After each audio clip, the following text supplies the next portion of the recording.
Pure West Sport with Eaton, Evans and Morris Solicitors. We are live right now on the Pure West Radio Facebook page and in all of the usual places you listen across Pembrokeshire, on the Pure West app, on the website and on your smart speakers.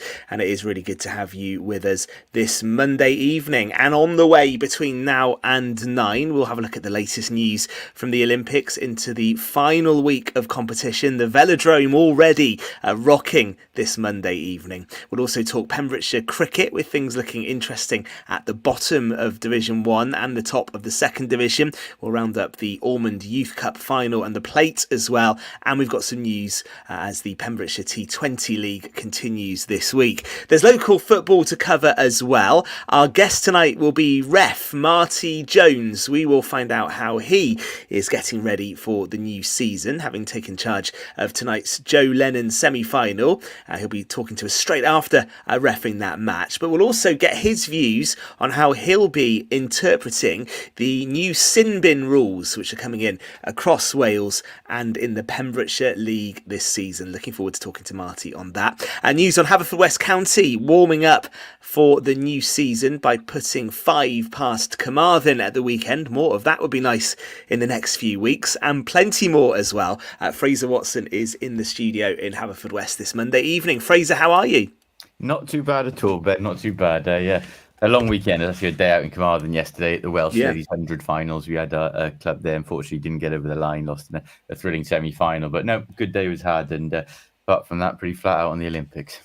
Yeah, absolutely. Yeah, we heard all about that in the first hour of the show as well. So you'll be able to catch up on that interview that Fraser did from yesterday. That will be on the catch-up page of our website at purewestradio.com. We'll get into the local cricket in a sec, but I think the Olympics are a pretty good place to start.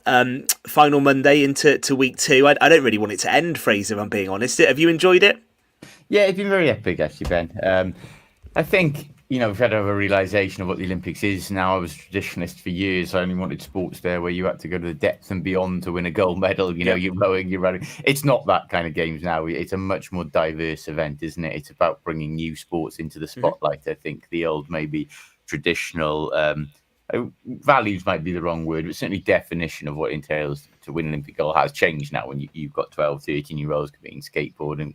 But, it does showcase so many sports, which, of course, we wouldn't even realise existed in some ways, or certainly not at a top level. So, it's true that I was talking to someone about this as well. And not only does it do that in terms of showcase sport, but I think it also makes a lot of us armchair experts. And all of a sudden, we start talking very knowledgeably about diving and critiquing the judges and talking about wall climbing as well. We all become experts, don't we, as well? Oh, absolutely. Yes. Yeah. I think what was I watching? I was just chatting to Matthew then. I had to do a crash course in BMX. BMX round before covering the final the other day, and there was a British runner in there. We thought we were going to win it, actually came 7th, and I was all kinds of critical about it without having a damn clue what I was talking about. So, we all get swept up in it too, aren't we? You're all of a sudden experts and watch. I watched that on Friday. Yeah, I watched that on Friday night, and I was analysing the fact that she was a bit slow out the blocks and got just stuck in the pack, didn't she? Yeah. And you're thinking, I think she was the Olympic champion in Tokyo, at least came second, I think, didn't she in Tokyo? But it has been a good showcase for other sports. And actually, we'll just start, I think, by just updating as far as we can anyway on a Pembrokeshire athlete. That's Solva sailor Mickey Beckett. Not easy to interpret exactly where he's at the moment, though, is it? Yeah. Sorry, Beckett. I will just correct you there, mate. Mickey Beckett. Beckett, had a difficult start in the first couple of races, but then came really good over the weekend. Actually, 4th overall going into races, what I believe are races 9 and 10 that was going to take place this afternoon.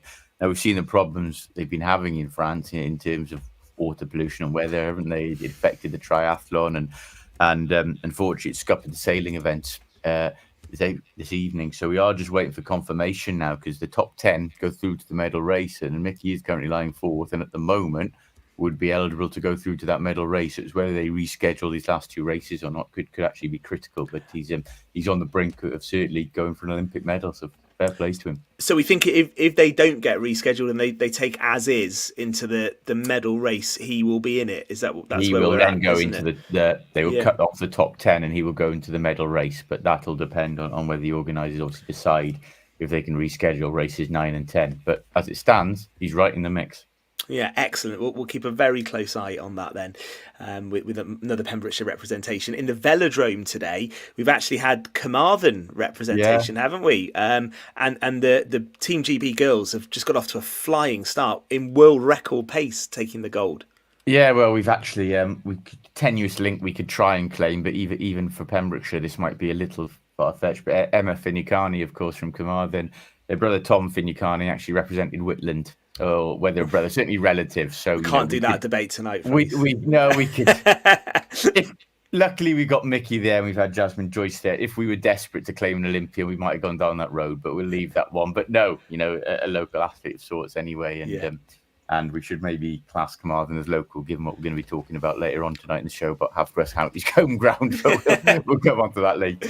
But it was Haverfordwest County legend Wayne Jones that alerted me to the Carmarthen link, actually, because he was tweeting made in Carmarthen town that gold for Team GB around about an hour ago. So yeah, we'll definitely claim the West Wales link there. Yeah, certainly.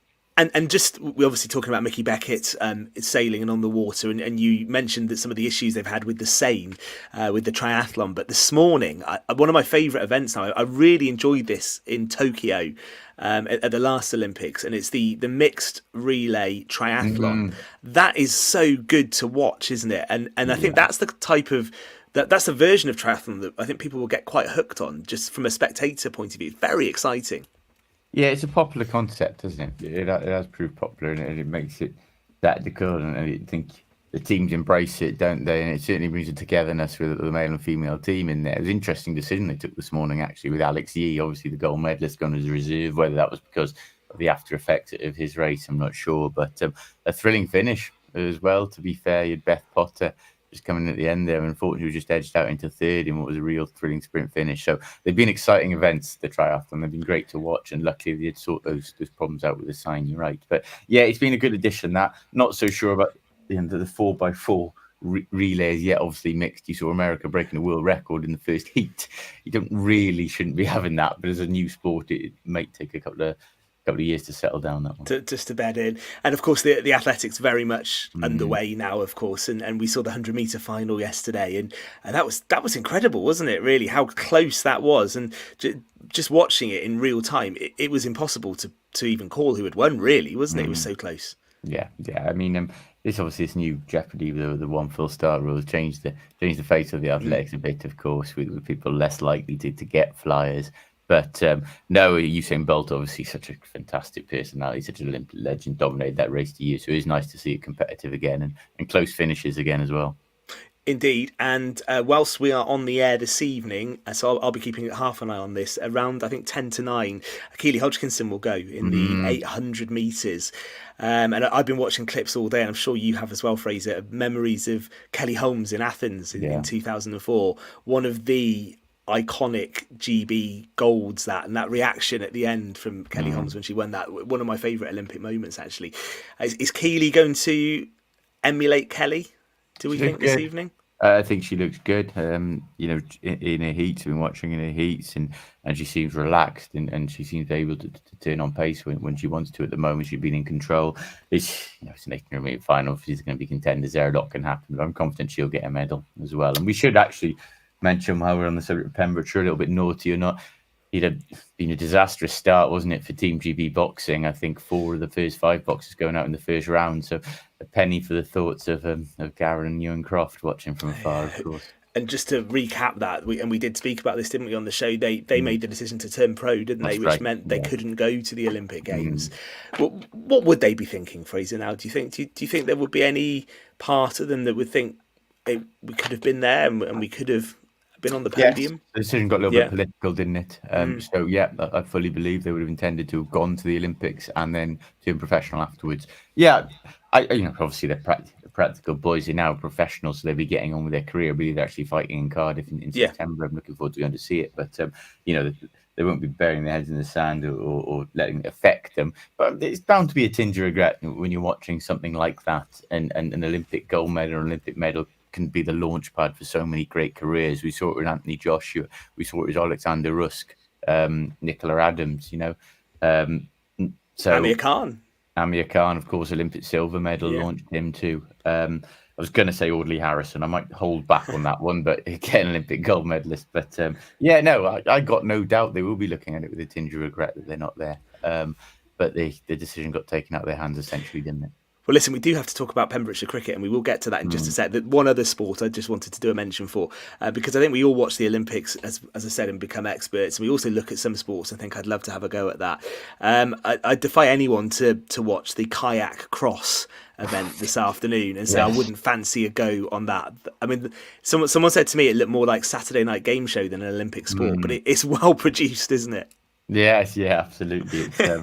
It's a new discipline again, and it's physical, isn't it? Yeah. You know what I mean? There's no avoiding each other in there. And you've got to think about so many things. It's not just about your pace in the water, is it? Or your technique and everything. You're thinking you're jostling for position the whole time. So, it's been an interesting event, that one. And 2 medals for Team Jubilee in that today, of course. Yeah, Joe Clark and Kimberly Woods. That was well worth a watch. And maybe I don't know, maybe if they're listening at Heatherton, that could be an addition. I think that would be a good one. I'd like to have a go at that. Okay, we'll maybe come back to the Olympics. We certainly will before the end of the show, because Keely Hodgkinson will go at around about 10 to 9. So we should be able to bring you the result of that whilst we are on the air.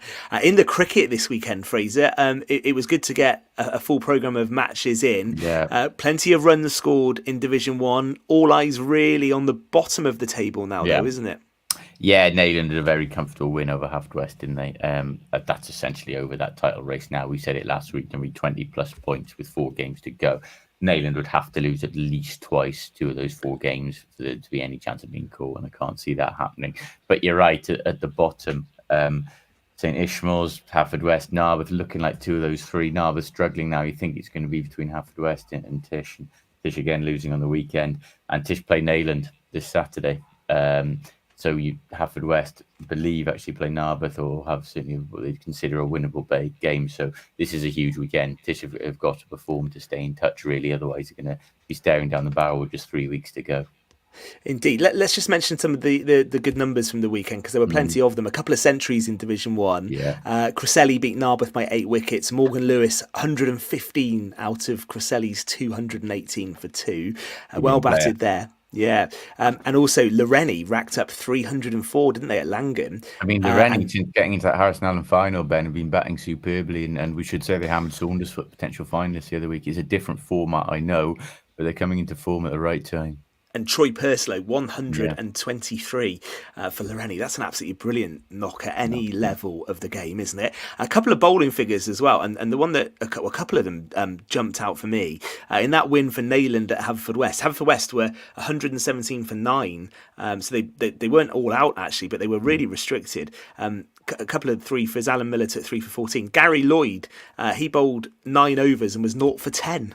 So that's pretty economical bowling, that, isn't it? And bowling against me. But exactly. In the Whitland Carew game, Whitland were 55 all out. James Hinchliffe took 6 for 19, which is really good bowling as well. And a couple of forfers as well. And just to mention, Fraser, in Division 2, the title race there, is that looking interesting? Very much so. Herbrandston and Burton, a couple of points between them on a knife edge. Going to last 4 weeks, every point will matter between those two. So those two will go up now. Carew, I was actually in Carew with Llanrhian first team on Saturday. There was another 100 scored there by Jack Jones. Great game that was in the end, actually. Carew just fell 12 runs short. But Carew to have had any chance of getting the title needed really a win on Saturday, and the top 2, of course, to come back to them. But they're a good young side, and they'll come again. But it's at the bottom where it's still very tight. From 6 to 10, any 2 can go. Yeah, absolutely. And we are in that business end, aren't we now? So this next few weeks will definitely tell the story. I tell you what, we'll come back to some cricket a bit later, because we'll talk about the T20. We'll talk about the youth finals as well. Yeah. But we'll take a moment, because we are going to talk to our guest in a few moments. Of course, some changes for the Pembrokeshire Football League, part of a trial across Wales with sim bins being introduced. So we talked about this on the show last week, and we thought it would be good to get a referee's perspective. So we're going to talk to somebody who's literally just finished refereeing, actually, hasn't he, this evening, Fraser? Is it the Joe Lennon semi-final? Joe Lennon semi-final kicked off tonight. I believe Milford United against Herbrandston, I believe, the first semi-final.